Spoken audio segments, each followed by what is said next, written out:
Can we start? Yeah, we can start with that. We can start with that. Start with that. That's great. Okay, perfect. So here in Mexico, we have this saying that war game.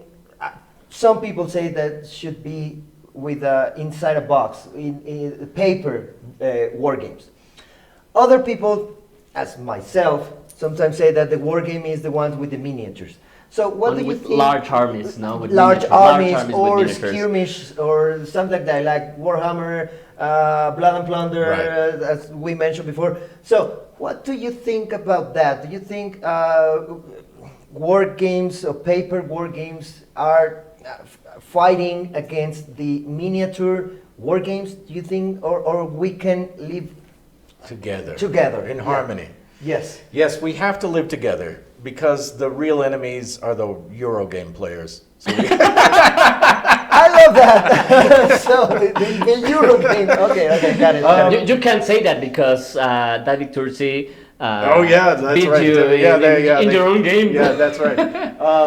That's a couple minutes ago. a couple. Yeah, they were playing Really? and David Tursi beat him. Yeah. Yeah, that's He true. was like Sad. Europeans. Very sad. Europe. No, Euro players. we found one piece on the ground, so that's why he lost. Oh, okay.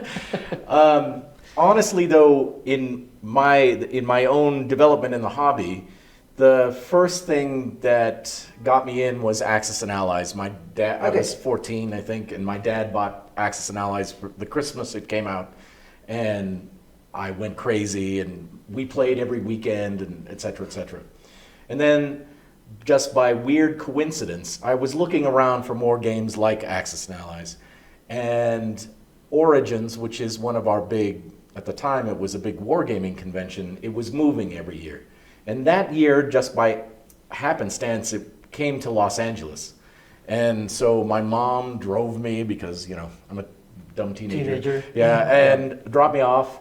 And the first thing I walked into in that room was almost as big as this living room area, Wagram, the Napoleonic battle. And they were doing it since it was like the 150th or 200th anniversary, whatever. They were doing it one-on-one. And they had this enormous village built and all of these miniatures.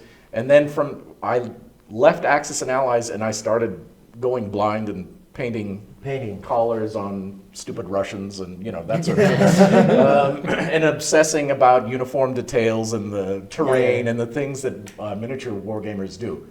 I think personally, there are some things that miniature wargames do extremely well, better than a cardboard war game.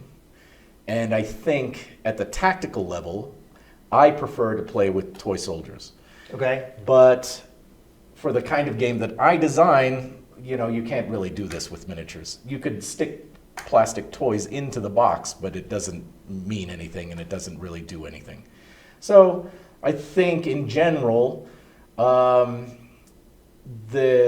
there's cross-pollination between both miniature, at least in the United States, miniatures wargamers, almost all of them have a regular cardboard collection, and vice versa. Most of us who are into cardboard games at some point played Warhammer or any of those other things. And there's no real reason, as long as role players and Eurogamers exist, there's no reason for us not to get along.